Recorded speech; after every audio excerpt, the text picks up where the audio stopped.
Hey gang, been looking forward to spend a little bit of time with you. I'm gonna go through this PowerPoint and just share some things that has to do with some of the most cutting edge research, honestly, that we have. And when I talk about emotions or the fast lane of the brain, we're talking about the ability to literally change the configuration of the brain in people that we're interacting with. And when we talk about emotions being a driving force, we're gonna get into that a little bit. But first, I want to throw a little Tupac at you if I can. And in one of Tupac's most famous poems, he said, "You would not ask a rose that grew through the concrete why it had damaged petals. On the contrary, you would relish in its tenacity, and you would love its will to seek the sun." And you know, that resonated with me when I first heard it years ago because, well, a couple of reasons. One, I was raised and my oldest sister was special needs. So I got to see on a daily basis the concrete that she was fighting through, the damaged petals that she brought to the world every single day, and the impact that certain individuals in her life, adults that were at the school or the church, had on her, and how those connections literally nourished those damaged petals and sustained her willingness to continue to seek the sun. I also worked with Title I kids and under-resourced kids through most of the time that I was in the classroom and in the gym coaching. And I saw the concrete they were fighting through. And I realized at a young age, as a young teacher, that until I helped them get their cortisol level down, until I reached them at the heart level, there would be no learning that went on. There would be no engagement or interest in what I had to say, regardless of how much might love my content. It really was getting them to the point of having their emotional state allow for their brain to take over and engage. I say all the time, you can't read a book and run from a lion at the same time. And part of what my work is when I work with teachers is to help them understand, what are the lions that your kids are running from? Do you know your lions well enough? Do you know what is causing them to be distracted when they come in your classroom, or shut down, or even buck up and act a fool? Because all of those, there's a story behind the story. And over this past year to 12, 14 months, if you think about all of the concrete that's been added to their lives, all the lions, the additional lions that they're now running from the racial unrest, the brutal murders that we've witnessed, from the political divide, and then the pandemic that has caused domestic violence to escalate, alcohol consumption to increase. Kids have literally seen their relatives be sick on ventilators and die, not be able to have funerals for them, not be able to have the normal interactions that kids have and need with their friends and activities and sports. The financial ruin that a lot of families have experienced. This has caused layers of trauma. And I don't want to undersell the impact that that has had on our kids and how that's going to impact them coming back to school.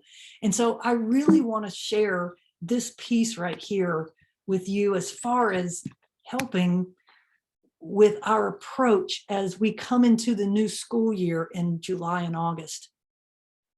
Because if we can have an entire staff that truly puts relationships before rigor, provides grace before grades, has patience before the programs, and love before lessons, the emotional state of your students is going to change, and you're going to impact them at a level that would allow their cortisol level to come down, for them to have what every human being needs, and that is to feel seen and heard and validated. And when human beings feel that, everything changes. And for a lot of these kids who have been at home on virtual learning, have had parents who have been distracted, and all the things that have been happening on the multi-layers because of what's happening in the world, there's a lot of kids who have gone day after day after day not feeling seen or heard or validated. And that's one of the things that I'm going to really encourage you as a staff to do, is talk about how can we do a more intentional job of getting those connections and having those kids feel individually that they're seen and heard. We're hardwired to connect, and that's one thing I really want y'all to remember. And so when a staff has that willingness to reach out and connect on different levels, you are influencing the neurochemical makeup of that individual. And I really want y'all to take a look at what Dr. Pert is saying. When we have our feelings change, when we go from angry to excited or happy, or go from feeling very anxious to being nurtured, all of those changes of feelings, what Dr. Pert and so many neuroscientists have been explaining over the past decade is that those emotions have different vibrations on our cells. And when we change from one feeling to another, there literally is a release, a certain release of chemicals based on the emotion and feeling that a human being has. And so when we change or help a student feel differently because of the way we treat them, because of the way they feel around us, because of the validation that we provide that every human being desperately wants, because of the connections that they feel with us, we're literally helping to change the neurobiology of that student's body. And it is then that we'll be able to help them flip the motivational on switch. When I talk about emotions or the fast lane of the brain, that's one of the things I'm really focusing on, is when we have the emotional connection with our students, it opens their brain to a willingness to learn. It literally flips the motivational on switch. And so for a lot of kids, when we haven't found the formula to have them flip on the motivational on switch, that's one of the questions I'm going to ask you. How well have you gotten to know them? How well do you know the story behind the story with their behavior? How many emotional deposits have you put in their bank account? Because I guarantee you, you touch a kid in his heart and there's a drastic increase in their willingness to have that motivational on switch flip. And when you have students in great emotional states, everything from their motivation engagement goes up, as well as their ability to take information and store it, and their desire and ability to learn, because their higher level cognition is functioning at a higher level. When we help our kids stop running from lions, when we help them with having a different change of neurochemistry as their feelings change in our interactions with them, that's when the academic needle is going to move. I love this quote. And when I talk about feelings and emotions aren't soft skills, they're hard science. This is one of the things that I'm talking about, because we're hardwired to connect. When kids and adults are in a school or in an organization where they feel connected to each other, amazing things happen. And I'm going to ask y'all as a staff to talk about, are we interacting with kids or are we connecting with kids?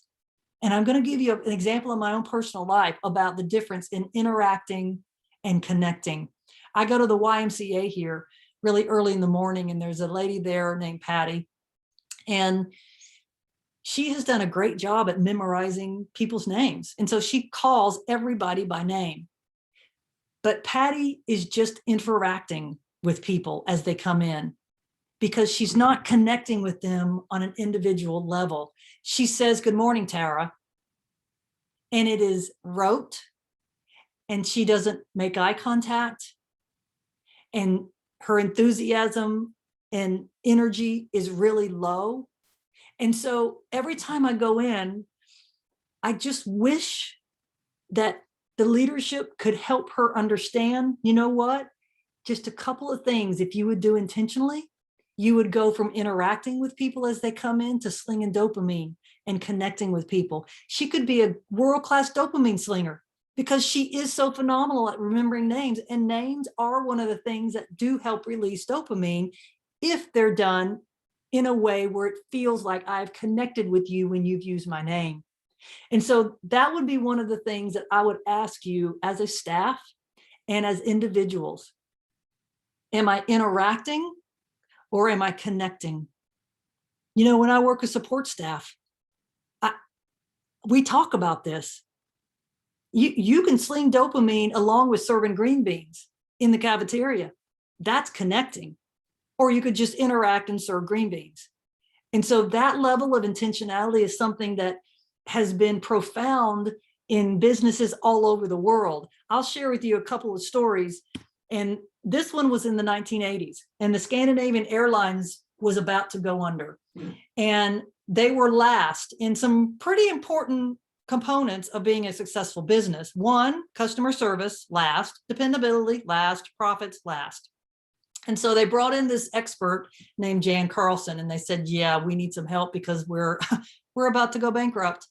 And so Jan spent time, yes, looking at the data from the years before. He also spent time interviewing people, going to different airports, observing, talking to the leadership, and everything else he did to be able to get a really clear view of why the Scandinavian Airlines company was about to go bankrupt and why they were last in these three really important areas. And he sat down with the leadership team after he had done his due diligence. And he said, okay, this is the deal. He said, last year, there was 10 million people that flew on Scandinavian Airlines. And he said, from the time they got dropped off at the airport until they reached their destination after flying on one of our airplanes, they had, on average, 5 interactions with somebody that had on a Scandinavian airline uniform. And he said those interactions lasted about 15 seconds. He said, so in actuality, the Scandinavian Airlines organization had 50 million opportunities to get it right or get it wrong, had 50 million opportunities to help their employee, their customers feel seen and heard and validated. And unfortunately, they didn't do a very good job in those 50 million opportunities to help those customers feel like they had made a good choice to fly with your organization. He said, so here's what we're going to do. He said, from now on, we're going to take those 15 seconds that we have on average with someone, and we're going to call those moments of truth. And we're going to make sure that every Scandinavian airline employee, regardless of what their title or their job is going to understand that if you've got a customer in front of you, we're going to honor those 15 seconds. We're going to take those moments of truth and do everything in our power to help that customer feel seen and heard and validated and appreciated. And everything that we do and say and our body language and our words is going to relay to that person. You are the most important person right now. How may I serve you? And that became what they set their intention to do. And in a year's time, Scandinavian Airlines went from the bottom to the top in all 3 of those categories. There's nothing miraculous about what they did. What they did is they started nurturing the opportunities to connect with their customers, and they knocked it out of the park. And as one of my good old boys in Florida said one day when he was sitting in class, I think he thought work was pretty easy because he looked up and he's like, no, Miss B, this ain't rocket surgery. And I want to go to some leaders when I'm talking to them and some teachers, and I want to grab them by the lapel and just shake the snot out of them and say, hey, This isn't rocket surgery. We got to connect. We got to sling more dopamine. We got to put more emotional deposits in these kids' bank accounts. We've got to help them feel seen and heard and validated. And when we do that, we're going to change the literal chemical makeup that is running through their bodies. And because we're feeling beings that think and not thinking beings that feel, what they feel is everything. And I'll say again, emotions and feelings are not soft skills. It's hard science. And when we as an organization begin to say, we're going to crush customer service, we're going to crush it. That's one of the things we're going to do. We might not get everything right up in here, but we are going to crush customer service. Then it becomes part of the organization's fabric in how we talk to each other and interact with each other. And everything from the top down changes. And when I saw this on the wall of a school that I was working in, I stopped and I took a picture. And you know what? I felt good when I read that. That impacted me personally. When I read that on the wall of a school, I could feel myself change as far as like, God, that's really cool. Because what that's saying is we're so committed to crushing customer service that number one, we're putting it up on the wall so that you're really clear on how committed we are. And number two, we're going to work so hard that even if you had a great opinion of us before you got here, we're going to work to make that even a better opinion when you leave. And that right there is an absolute game changer when you have that throughout the organization.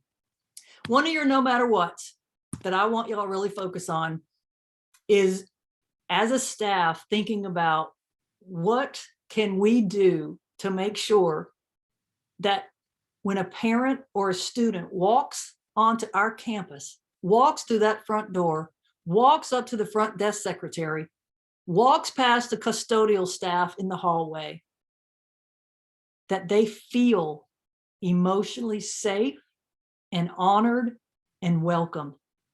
And when we're able to do that, and we're able to realize that we are changing how they feel, that's going to help with the opinion that they have and how they interact with us in what they're needing from us right then. And so I'm going to just ask y'all, spend some time talking about what does it feel like when they walk down my hallway? What does it feel like when they get off the bus and walk up to the front door? What are they experiencing? What are we doing intentionally to make sure that it's a really good experience? Because when y'all start having those conversations, well, first of all, how do you even know what it feels like? And then what can a staff do? And then what can individuals do to help be a part of that ripple effect that comes from great customer service? I saw this picture and I about cried. That's not that man's job description, but what that is a man that knows when he spends a few seconds with those sweet little babies that he's giving them a dose of dopamine. He's putting some emotional deposits in their bank account. And he's literally changing the neurochemicals that are flowing through their bodies. And those little girls are going to skip back to class and they're going to feel good about the experience. And they're going to want more of that experience because dopamine has an addictive quality. And so support staff is very, very integral in helping serve the population of kids that's being taught at any school across this nation.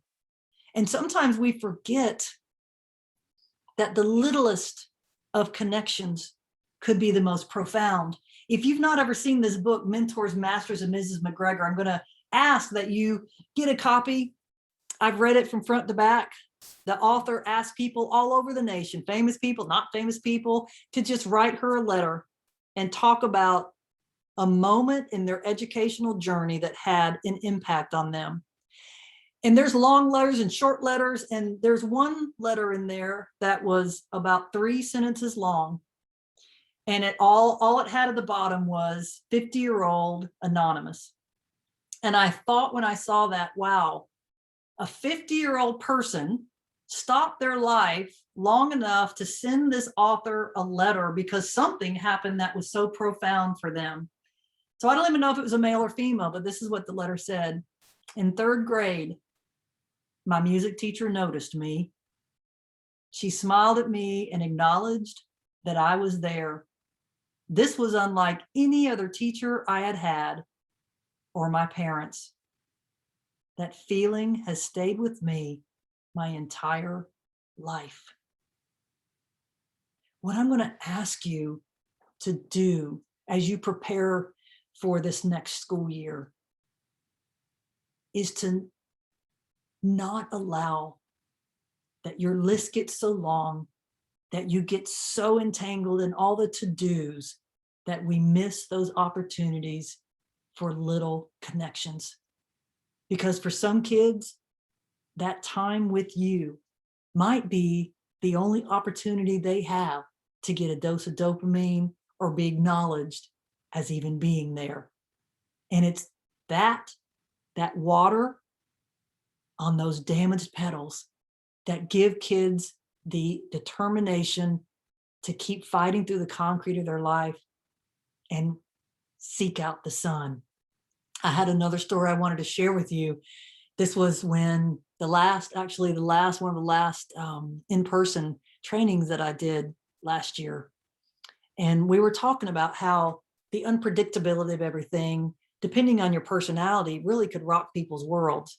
And we were talking about the personalities where you have everything in order and you know in September what's going to happen in March, and you have everything organized and you're way on the pacing guide and everything is right in order. Well, that personality, I'm sure over the past year has just been rocked. And so I asked if anybody wanted to share anything having to do with that. And this woman raised her hand, and I was so glad she did. And she said, yeah, I'm one of those teachers. I'm one of those people. And she said, I'm very organized. I have a clear idea of what's going to happen every day. And she goes, obviously, a lot of that didn't happen. And she said, it's been very troubling. And she said, we've been virtual this whole year. And she said, I teach third grade. She said, I'm a 25-year veteran. And she said, the other day I had my kids, they were all in class. We were in the flow. We were doing whatever we were doing. And she said, one of my little third grade boys kept interrupting and wanted to let me show me and the rest of the class his new plastic dinosaur. And she said, I kept thinking in my head, just put him off until tomorrow, just put him off until tomorrow. And then the next thought that came into my head was, what's going to be different tomorrow? And she said, I finally stopped and I addressed him directly. And I said, show us that dinosaur. And she said, Tara, I watched that little boy's whole entire demeanor change in an instant. She said, I watched the energy in the class and the connections that started happening and the enthusiasm go up. And she said, that was about 2 weeks ago. And she said, it totally changed the dynamic and the feel of the class from that day forward. And she said, I am so glad I let him show us his dinosaur. And here's the crazy thing. It's the same thing with cows. They did a study in England and they wanted to know if cows cared about being connected with, if it made a difference in anything. And so for 10 months, they separated this group of cows. And in one group, they just hooked them up and milked them. And in the other group, they named them, talked to them, petted them, loved on them, asked them how their children were, thanked them for the milk, whatever else you say to cows, I don't know. But they loved those cows up for 10 months. And what you reckon happened to the milk production of those cows that got loved on? You are absolutely correct. It went up. That right there is a happy cow. That's a cow that knows it's been loved on, that's been part of. And here's the thing. I have been told, since I have shared that story, that one teacher said my grandfather was a dairy farmer and he did love on his cows all the time. He sang to his cows, he loved on them. And when my granddaddy died, the milk production of the entire group of cows dropped. And so when we're talking about the power of connections, it's across the board. whether you're a kid or a cow, it don't make no difference. So when we're talking about how can we implement what we know, I want to share a really quick story with you about Jim Sporleader. And if you've never seen Paper Tigers, I really encourage you to watch the documentary, because a film crew followed 4 or 5 of his students and him and some of his staff for an entire year. And just to give you a little backstory, Lincoln High School is in Walla Walla, Washington. And it was known across the entire community as the dumping ground for all the kids that nobody wanted. All the other schools would just kick them out and send them over to Lincoln High School.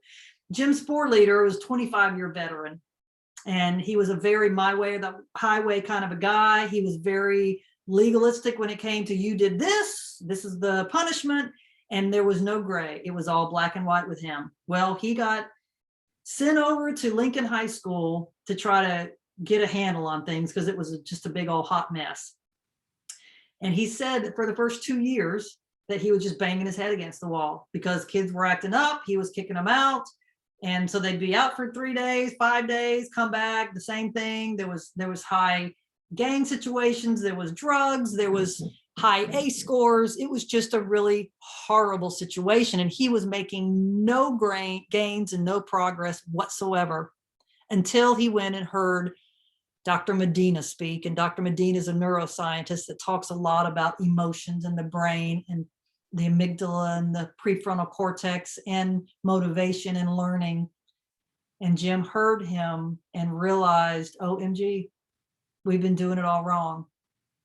And he realized that when a student is in pain, emotional pain, that until that emotional pain is acknowledged and that emotional safety is created, that there will be no learning. And he went back to his staff after going to that conference and hearing Dr. Medina, and he's like, yeah, we've got to change some things because we're doing it wrong. And it starts with me, and I'm acknowledging I've got a lot to learn. And so he brought experts in that talked to them about trauma-informed schools and ACEs, and learning about the backstory of kids and understanding that their misbehavior was not misbehavior, but it was stressed behavior. And some of the actions and reactions that were happening with the kids were a direct connection to the toxic chronic stress that they'd been experiencing for so many years. And they started implementing some changes.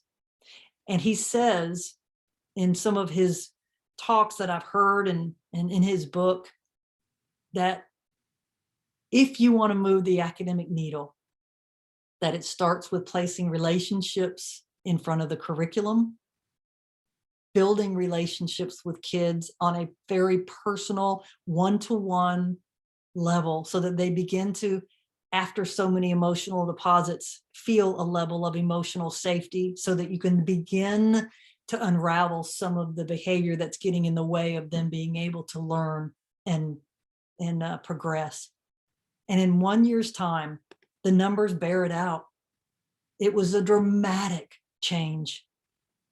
From top to bottom, they began to do 3 things.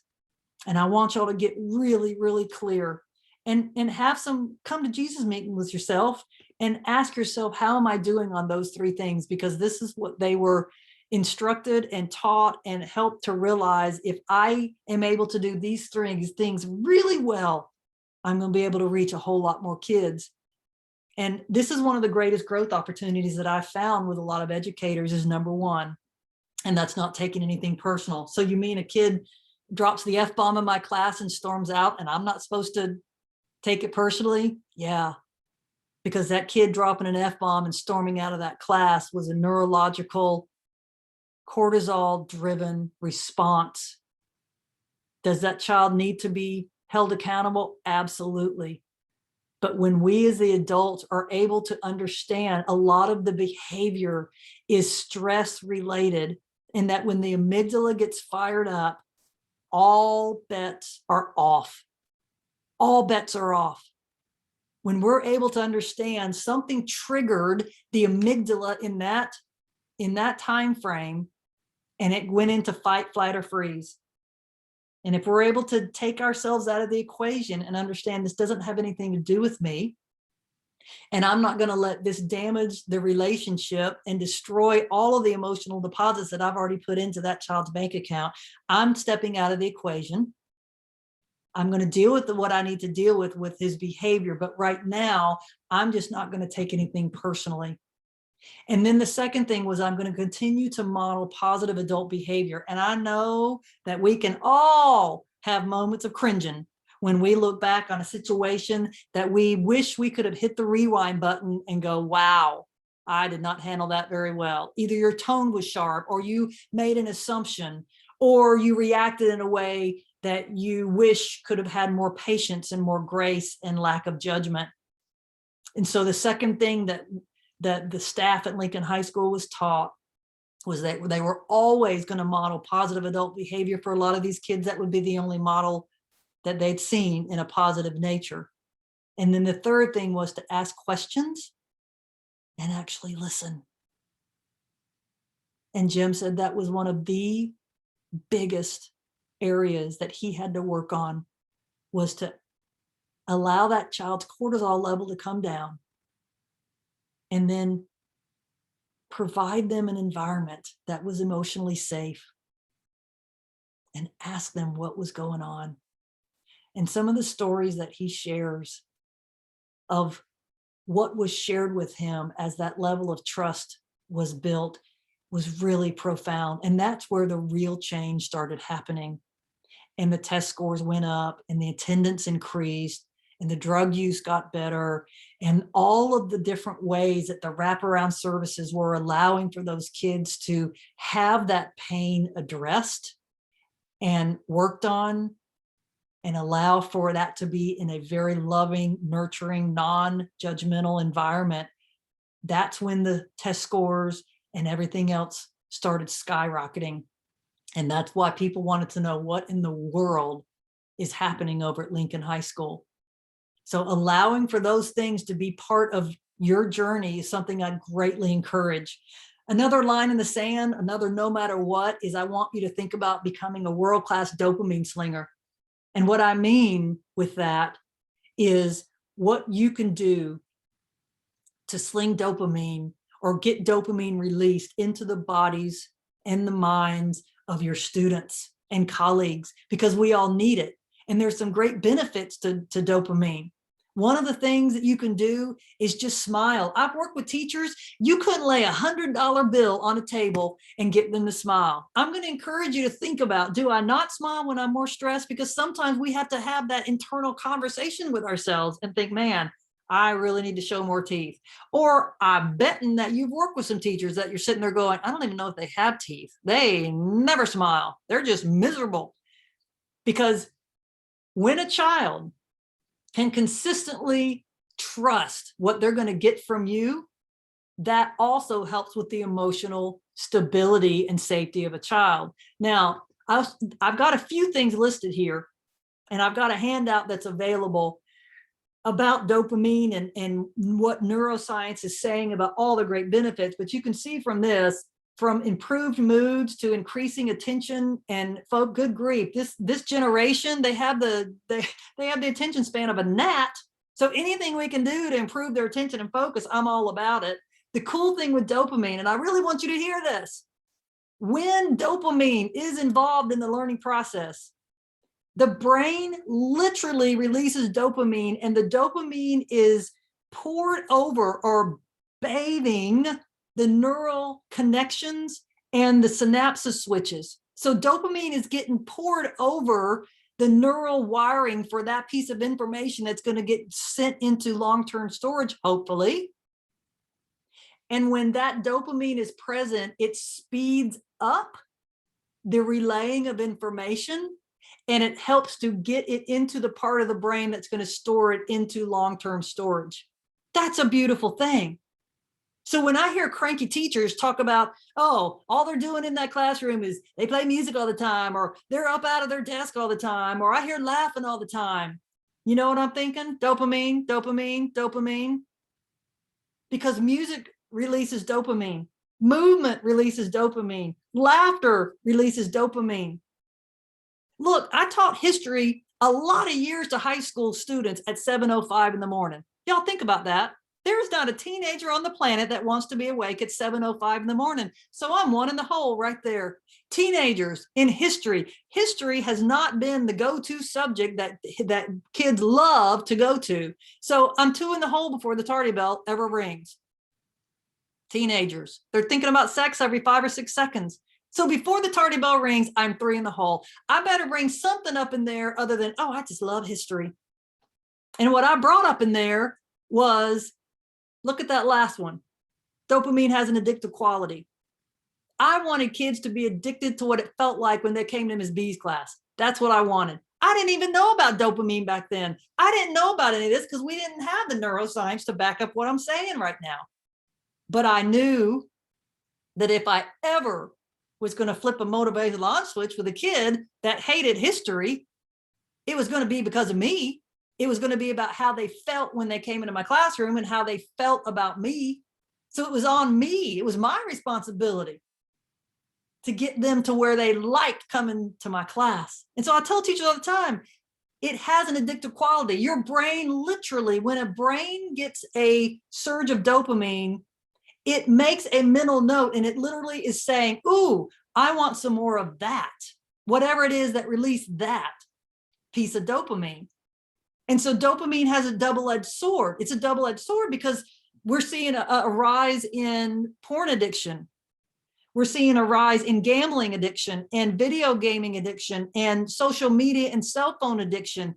Yes, kids are getting addicted to their devices. All of those things are in part because every time they get a like on their Instagram account, every time they go on another level on a video game, all of those things are releasing dopamine, and the brain will seek out whatever it is that's giving them that release of dopamine. So I want teachers to be addicted to you. I want kids, to be addicted to what it feels like as their teacher. What does it feel like when they walk into your room? That's what I want for them. And that is where you'll be able to reach more kids. And that's why when I say emotions are the fast lane of the brain, that's part of it. I want you to look at this. This is an email that I got from some teachers in Tennessee after I spent quite a lot of time with them. And they got together on this group of teachers on this one hallway. And they're like, why can't we make it fun to come down the hallway? And so they put up a whiteboard and they would ask questions so they could get feedback from their kids. And one week they asked them, what kind of songs do you like? Tell us what your favorite songs are. And so they compiled this list after kids wrote up their names of their favorite songs. They compiled a list and they started playing it when kids came down the hallway. Well, what a great way for kids to feel seen and heard and validated. They're playing the song that I wrote down. And, oh, by the way, kids are getting dopamine because music's getting played. So it was a win-win all the way around. But this is another example. A lady in the cafeteria. It's like, why can't I sling dopamine while I'm serving green beans? Why can't they get a little emotional deposit just because? And so she and her staff got together and started writing really cool notes on Sharpies. And here's a librarian. Think of all the kids that hate libraries and hate reading and maybe feel intimidated because they're 2 or 3 levels behind in reading. And all of a sudden you've got this really cool librarian. And she tweeted this out and tagged me on it. And she's like, hey, I'm rocking some Elton John this morning. If that doesn't sling some dopamine around, I don't know what does. That's a beautiful thing. Think how that's going to be, that emotion is going to get into that kid and how that's going to get into their brain and change how they feel about maybe libraries aren't so bad. Maybe I do want to check out a book because of what she's doing on her end to change the environment and to be a world-class dopamine slinger. Check this out. How long did it take? 10 seconds to take that selfie? All of a sudden, she's helping that little boy feel different. She's literally changing the neurochemistry in his body in that moment of time. And when you feel differently, you think differently, and you perceive differently, and you behave differently. And so those moments right there is nourishing that child on multiple levels. He's experiencing a different experience with cops, maybe. Maybe that's going to have a lifetime impact on how he views cops. So us being intentional about trying to find ways to have those interactions is crucial. So that's dopamine slinging. This, not so much. Let me go back. Dopamine, not dopamine. So one of the challenges is, how are you showing up? How are you being perceived? What are you doing to make sure that every single day you're embracing this no matter what, which is being a stabilizing force every day, not just when you feel like it, not just when you've had enough coffee, every single day. Can kids trust what they're going to get from you? That is one of the biggest growth opportunities for a lot of teachers, is the level of consistency that they bring every day. We are the chief emotional officers. When we close that car door, we have an opportunity right then to set the meter on how am I going to do impacting the emotional state of other people by the way I choose to show up. That's a choice. We get to choose that every day. We get to choose that every human interaction that we have throughout the day. It is an absolute choice. And let me ask you this, because research is very clear that leaders who have great enthusiasm have a much greater impact on those that they're leading. On an enthusiasm scale from 1 to 10, 1, you need CPR, 10, you need a Valium. So there you go. CPR, Valium. How do you do on a daily basis? And what number do you need to be at every day in order for you to be the most productive and the most impactful on those that you're leading? That's an answer for you to know. For me, I knew it had to be an 8, 9, or 10. Why? Because I was teaching history, because I was teaching teenagers, because I was teaching gang members who thought they weren't even going to live to be age 21, so didn't care about anything that I had to say. I wanted to make sure that I was the kind of leader that they wanted to follow. You know, John Maxwell says people buy into the leader before they buy into the vision. And that right there comes directly back to us and our ability to be that stabilizing force. So that's one of the questions I want to ask you is, how are you doing on a daily basis, allowing for your kids to trust that they're going to get the same thing from you? They're going to get that dopamine. They're going to get that enthusiasm and energy and positive from you every day.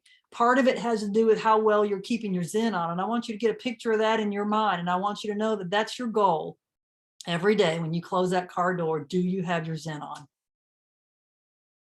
Are you going to be that leader? And it doesn't matter what your title is. Are you going to be that leader that's going to put a positive impact on the organization?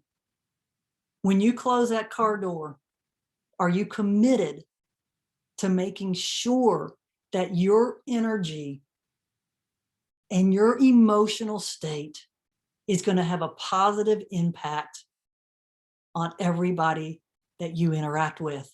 And I'm telling you what, I've seen organizations embrace this concept in a way that totally changed the very fabric and foundation of who they were, what they stood for, and what their lines in the sand were. And I'm going to ask you to decide for yourself, what kind of chief emotional officer do I want to be? What kind of weather do I want to create? How intentional do I want to be when I'm interacting with a child, knowing that I can literally change his neurochemistry by how I help him feel around me? When I help him have a dopamine release, when I laugh with him, smile with him, when I have a positive countenance when I'm around them with my body language, and everything about me says, I'm so glad to see you. How can I serve you? That goes a long way with helping a child view their potential, school, their academic journey, all in a different way. I want to leave you with this quote I absolutely love from Peggy Malone. And she says, we never touch another so lightly that we do not leave a trace.